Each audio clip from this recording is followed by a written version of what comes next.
Hello and welcome back to the channel. Now in this video I am going to be talking you through 7 reasons why Bukola Saraki lost his senatorial seat.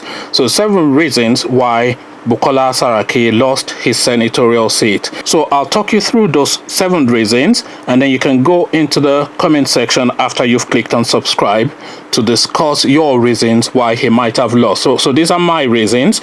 So reason 1, the Otoge movement. I'm sure you've all heard about the Otoge movement. The Saraki family has held Kwara State in a vice grip for well over 2 decades.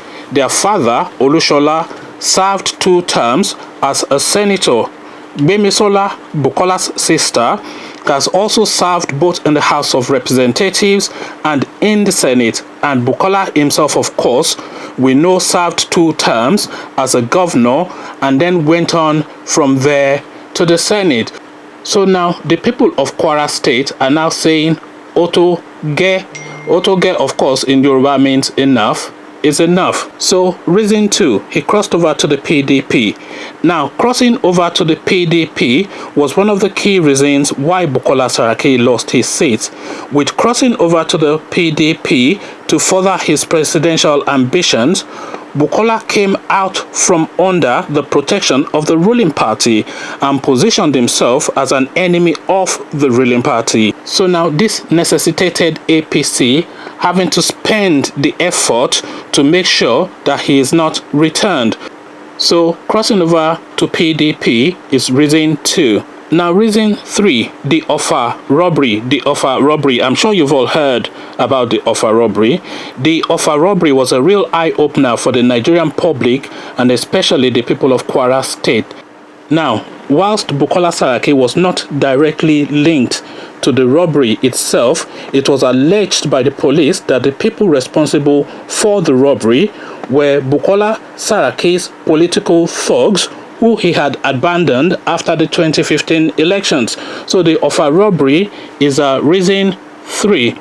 Reason 4, he no longer connects with the electorate.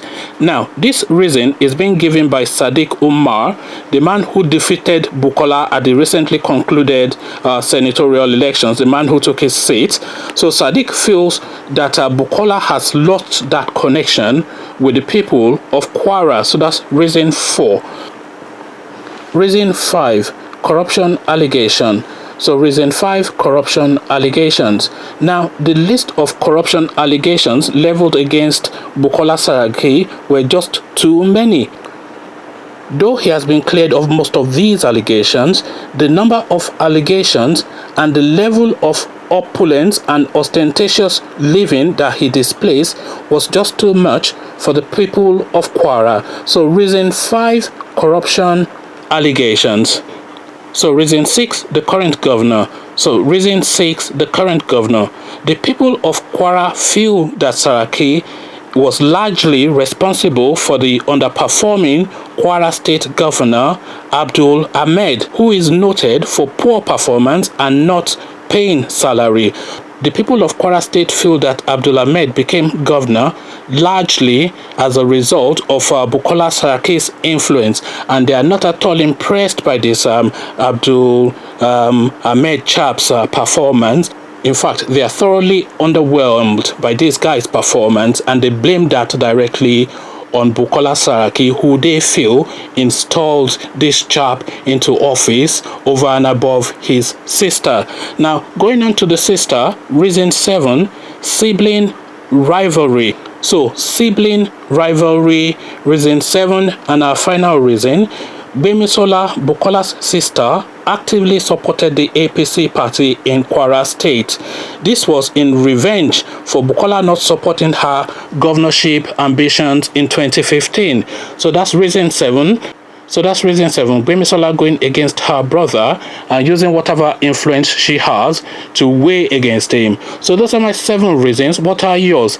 List your reasons in the comment section down below. That is how we do it here. But before you go to that comment section to list your reasons, please click on that red subscribe button. That way we keep the YouTube algorithm happy so we can grow our channel and invite more people into our conversation. So click on the subscribe button, then come join me in the comment section where we can carry on this conversation. So I'll leave you here, meet you in the comment section, and I'll say peace.